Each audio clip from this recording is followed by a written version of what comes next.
Good morning সবাইকে। সবাই কেমন আছো? আচ্ছা, সবাই ভালো আছো তো? ঠিক আছে। আগের দিন আমরা ঐকিক নিয়মের অঙ্ক শিখেছিলাম, তাই তো? আজকে আমরা একটা নতুন অধ্যায় শিখবো জ্যামিতির, সেটা হচ্ছে তিনটি কাঠি নিয়ে খেলি। ঠিক আছে, তোমরা প্রত্যেকেই তো ত্রিভুজ দেখেছো। বা তিনটি কাঠি নিয়ে খেলি বা ত্রিভুজ সম্পর্কে জানতে গেলে প্রথমে আমাদেরকে জানতে হবে যে ত্রিভুজ কাকে বলে। হ্যাঁ, ত্রিভুজ হচ্ছে তিনটি রেখা দ্বারা সীমাবদ্ধ সমতলিক ক্ষেত্রকে ত্রিভুজ বলা হয়। ঠিক আছে, মানে এই দেখো তোমরা এখানে একটা ত্রিভুজ দেখতে পাচ্ছ। এই যে এটা হচ্ছে তিনটি রেখা দ্বারা গঠিত, মানে আমাদের ত্রিভুজ তৈরি করতে হলে তিনটি রেখার প্রয়োজন হবে। আমি দেখো একটা এঁকে দিচ্ছি ত্রিভুজ।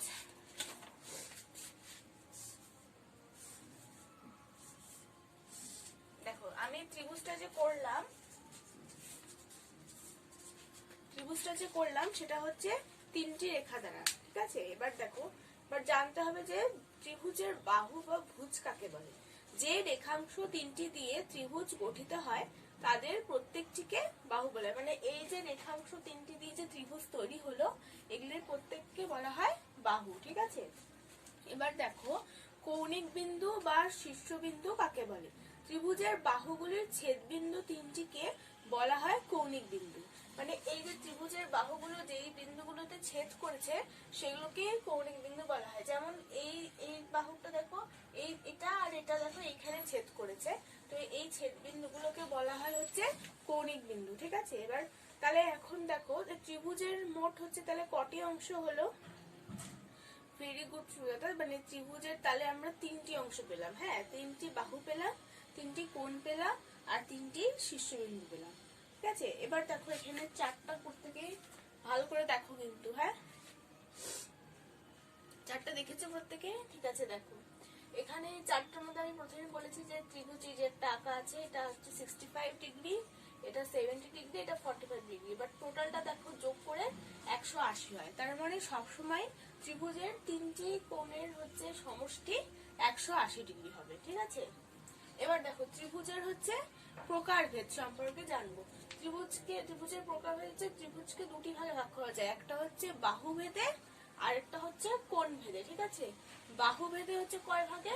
বাহু ভেদে 3 ভাগে: সমবাহু ত্রিভুজ, সমদ্বিবাহু ত্রিভুজ, বিষমবাহু ত্রিভুজ। ঠিক আছে, এবার এই ত্রিভুজ গুলো কাকে বলে সেগুলো জেনে নিই।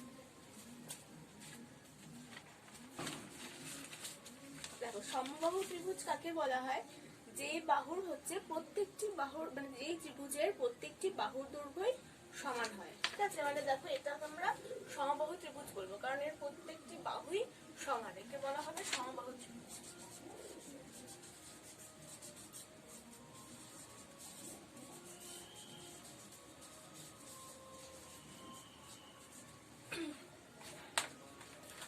আচ্ছা, এবার আমরা জানবো সমদ্বিবাহু ত্রিভুজ কাকে বলা হয়। তাই তো, সমদ্বিবাহু ত্রিভুজ বলা হয় যেই বাহুর দুটি বাহুর সমান হবে। হ্যাঁ, এখানে যেমন প্রত্যেকটি বাহুই সমান সমবাহু ত্রিভুজের ক্ষেত্রে, সমদ্বিবাহু ত্রিভুজের ক্ষেত্রে দুটি বাহু সমান হবে, তো একে বলা হবে সমদ্বিবাহু ত্রিভুজ। ঠিক আছে, এবার আমরা দেখবো যে বিষমবাহু ত্রিভুজ কাকে বলে। এই দেখো এখানে যে ভাগটা আছে, এই যে বিষমবাহু ত্রিভুজ, এই বিষমবাহু ত্রিভুজ কাকে বলা হয়?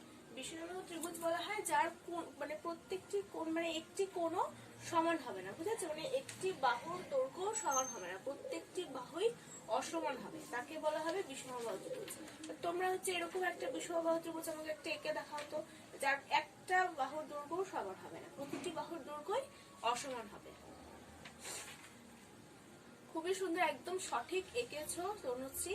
এটাই বিষমবাহু ত্রিভুজ, মানে এরকমই হয় যার প্রতিটি বাহুর দৈর্ঘ্যই অসমান হবে, একটা বাহুর দৈর্ঘ্য সমান হবে না। ঠিক আছে, এবার দেখো এখানেও নিচেও 214 পেজেও নিচেও দেখো করা আছে সমবাহু ত্রিভুজ, তোমরা প্রত্যেকে এটা দেখবে ভালো করে।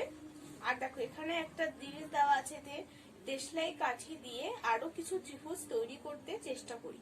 এবার দেখো এখানে কটা সংখ্যা দেওয়া আছে। দেখো 1 নম্বর অঙ্কটা দেখো আমি করছি।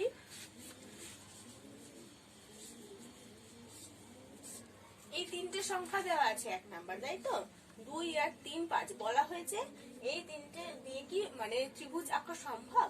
তো আমরা কি করে বুঝবো ত্রিভুজ আঁকা সম্ভব কিনা? কারণ দেখো এখানে যে 5 আছে, 5-এর এই দুটো যে আমরা যোগ করবো, এই ছোট দুটো সংখ্যা, এই ছোট দুটো সংখ্যার যোগফল যদি 5-এর থেকে বড় ত্রিভুজ আঁকা যাবে, ঠিক আছে। আর যদি 5-এর থেকে ছোট হয় বা সমান হয় তাহলে কখনোই ত্রিভুজ আঁকা যাবে না। দেখো তাহলে আমরা 2 + 3 যোগ করলাম, কত হলো? 5 হলো। তাহলে 5-এর থেকে তো বড় হলো না, 5-এর একদম সমান হলো, তাহলে ত্রিভুজ আঁকা কি যাবে? যাবে না। তোমরা প্রত্যেকে এটা খাতায় লেখো যে ত্রিভুজ আঁকা যাবে না। এরপরের অঙ্কটা দেখো, এরপরের অঙ্কটা আছে 1, 3, 5। এটাও লিখছে, দেখো এটা তোমরা প্রত্যেকে আমাদের করে দেখাও তো। 1, 3, 5 দিয়ে কি করা যাবে ত্রিভুজ? ভেরি গুড সুজাতা, 1, 3, 5 দিয়ে দেশলাই কাঠি দিয়ে ত্রিভুজ আঁকা যাবে না, কারণ 1 + 3 = 4, 5-এর থেকে ছোট, তার মানে ত্রিভুজ আঁকা যাবে না। প্রত্যেকে এটা খাতায় কিন্তু করে নাও, ঠিক আছে। আচ্ছা এরপরে দেখো, তাহলে এই 3টে বাহু আমরা জানলাম যে সমবাহু ত্রিভুজ, সমদ্বিবাহু ত্রিভুজ এবং বিষমবাহু ত্রিভুজ, তাই তো। এখন আমরা দেখব যে হচ্ছে কোণ ভেদে কটি ভাগে ভাগ করা যায়। কোণ ভেদেও 3টি ভাগে ভাগ করা যায়, সমকোণী ত্রিভুজ, সূক্ষ্মকোণী ত্রিভুজ, স্থূলকোণী ত্রিভুজ, ঠিক আছে। এবার মানে সমকোণী, সূক্ষ্মকোণী আর স্থূলকোণী কাকে বলা হয় সেগুলো জানবো। আচ্ছা এবার দেখো সমকোণী ত্রিভুজ কাকে বলা হয়। সমকোণী ত্রিভুজ কাকে বলবো? যে ত্রিভুজের একটি কোণ 90 ডিগ্রি হবে। দেখো এই চারটার মধ্যে লেখা আছে, যে ত্রিভুজের একটি কোণ 90 ডিগ্রি হবে তাকে সমকোণী ত্রিভুজ বলা হয়, ঠিক আছে। দেখো এখানে একটি কোণ কিন্তু 90 ডিগ্রি, ঠিক আছে। এখানে একটি কোণ আমি 90 ডিগ্রি করেছি আর বাকি দুটো হচ্ছে 45 ডিগ্রি করে। হ্যাঁ, তাহলে যার একটি কোণ 90 ডিগ্রি হবে তাকে আমরা বলবো সমকোণী ত্রিভুজ। আচ্ছা এবার আমরা জানবো যে সূক্ষ্মকোণী ত্রিভুজ কাকে বলা হয়। সূক্ষ্মকোণী ত্রিভুজ বলা হয় যার মানে সূক্ষ্মকোণী ত্রিভুজ বলা হয় যে প্রত্যেকটি কোণের মান 0 ডিগ্রির উপরে এবং 90 ডিগ্রির নিচে হয়, তাকে সূক্ষ্মকোণী ত্রিভুজ বলা হয়। দেখো দেখো আমি যে এখানে ত্রিভুজটা করেছি, এখানে প্রত্যেকটা কোণের মানই 90 ডিগ্রির নিচে আছে কিন্তু। দেখো একটা 80 ডিগ্রি, একটা 50, আরেকটাও 50, প্রত্যেকটাই 90 ডিগ্রির নিচে, তাই তো। তাহলে এই যার হচ্ছে 0 ডিগ্রির উপরে হবে এবং 90 ডিগ্রির নিচে হবে, এদেরকে বলা হবে সূক্ষ্মকোণী ত্রিভুজ, ঠিক আছে। এবার দেখো স্থূলকোণী ত্রিভুজ কাকে বলা হয়। স্থূলকোণী ত্রিভুজ হচ্ছে কাকে বলা হয় যে প্রত্যেকটি কোণের মান 90 ডিগ্রির উপরে হবে এবং 180 ডিগ্রির নিচে হবে, তাকে বলা হবে স্থূলকোণী ত্রিভুজ। দেখো যেমন হচ্ছে এখানে দেখো প্রত্যেকটাই 90 ডিগ্রির উপরে আছে কিন্তু 180 ডিগ্রির নিচে আছে। দেখো কোণগুলো ভালো করে, এটা হচ্ছে 130, এটা হচ্ছে 20 আর এটা হচ্ছে 25, প্রত্যেকটা 180 নিচে, তাহলে এগুলোকে আমরা কি বলবো? স্থূলকোণী ত্রিভুজ। প্রত্যেকটা তোমরা বুঝতে পেরেছো তো? আচ্ছা এখানে দেখো একটা প্রশ্ন দেওয়া আছে, একটি বাহুতে 6টা কাঠির সঙ্গে অন্য দুটি বাহুর জন্য কতগুলো কাঠি নেব ত্রিভুজ করার জন্য। একটি বাহুতে 6টা থাকলে আর বাকি দুটোতেও 6টা লাগবে, তাই তো।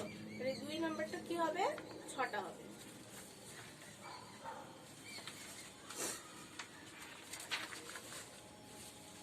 আচ্ছা বলো তো সূক্ষ্মকোণের মান সবসময় হচ্ছে কত ডিগ্রির কম হয়? সূক্ষ্মকোণের মান সবসময় 90 ডিগ্রির হচ্ছে নিচে হয়। আমি এখনই বললাম, দেখো সূক্ষ্মকোণের মান সবসময় 90 ডিগ্রির নিচে হয়, 0 ডিগ্রির উপরে হয়, ঠিক আছে। তোমরা প্রত্যেকেই এবার বুঝলে ত্রিভুজগুলো, বুঝতে পেরেছো তো ভালো করে? আচ্ছা তাহলে এবার কয়েকটা তাহলে প্রশ্ন করি।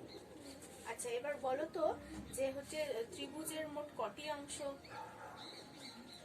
ভেরি গুড দীপক, ত্রিভুজের মোট 9টি অংশ, 3টি বাহু, 3টি শীর্ষবিন্দু এবং 3টি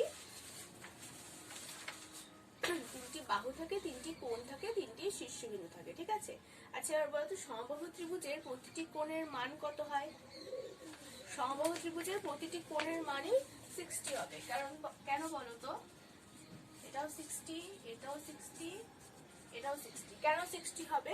কারণ প্রতিটি কোণই, প্রতিটি বাহুর দৈর্ঘ্যই সমান হয়, তার জন্য প্রতিটি কোণের মান 60 ডিগ্রি হবে। দেখো তাহলে 3টে 60 ডিগ্রি মিলে কত হলো? 180 ডিগ্রি। সবসময় কিন্তু ত্রিভুজের 3টি কোণের সমষ্টি কিন্তু 180 ডিগ্রি করেই হয়, ঠিক আছে। আচ্ছা এবার বলতো যে সমকোণী ত্রিভুজের বৃহত্তম বাহুর নাম কি? আমি বলছি সমকোণী ত্রিভুজের বৃহত্তম বাহুর নাম হচ্ছে অতিভুজ। এটা প্রত্যেকেই কিন্তু মনে রাখবে। হ্যাঁ, সমবাহু ত্রিভুজের বৃহত্তম বাহুর নাম হচ্ছে অতিভুজ এবং বিপরীত বাহুর নামও হচ্ছে অতিভুজ। ঠিক আছে,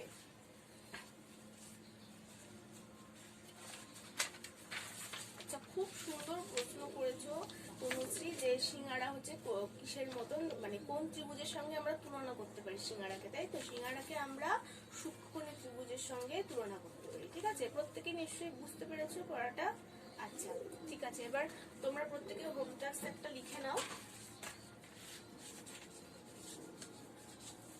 এই তিনটে দেশলাই কাঠি দিয়ে ত্রিভুজ তৈরি করতে পারবো কিনা, এটা একটা তোমরা হোম টাস্ক করবে। আর হচ্ছে স্থূলকোণী ত্রিভুজ হচ্ছে, স্থূলকোণী ত্রিভুজ কাকে বলে সেটা লিখবে।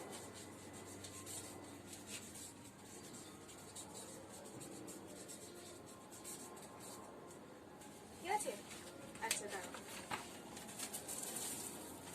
দেখো তোমাদের জন্য এই মডেলটা দেখতে পাচ্ছ ঠিক করে? দেখো, এটা হচ্ছে সমকোণ ত্রিভুজ, আমি এখনই বললাম এটা সমদ্বিবাহু, এটা হচ্ছে স্থূলকোণ, আর এটা হচ্ছে সূক্ষ্মকোণ। ঠিক আছে, তোমরা প্রত্যেকে একটা এরকম হচ্ছে ত্রিভুজ বানিয়ে আনবে। হ্যাঁ, আর হচ্ছে প্রত্যেকে এই হোম টাস্ক গুলো করে নিয়ে আসবে। ঠিক আছে, প্রত্যেকেই ভালো থাকবে, সুস্থ থাকবে।